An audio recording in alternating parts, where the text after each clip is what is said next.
এই নয়নতারা গাছটা আমি যাদবপুর থেকে কিনে এনেছিলাম, কিন্তু গাছটা শুকিয়ে গেছে। এবং দেখো এই শুকিয়ে যাওয়া গাছ থেকেই কত বীজ মাটিতে পড়ে ছোট ছোট নয়নতারার চারা বেরিয়েছে। এগুলো সব লাল নয়নতারা,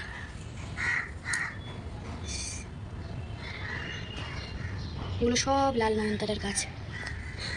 এটা থেকেই আমি আরও বীজ বার করব, শুকিয়ে শুকিয়ে গেছে যেগুলো, এগুলো অলরেডি আমি কিছু বীজ অলরেডি বার করেছি। এই যে এই দেখো, এই যে কালো কালোগুলো, এগুলো হলো বীজ। এগুলো আমি আমার একটা নিচে বড় টব আছে সেটাতে ফেলবো, এবং সেখান থেকে কত দিনে চারা বেরোচ্ছে সেটাও আমি তোমাদেরকে জানাবো। এই দেখো, এইটা সে শুকিয়ে গেছে, এই যে গাছটা, এটার এই যে দেখতে পাচ্ছ,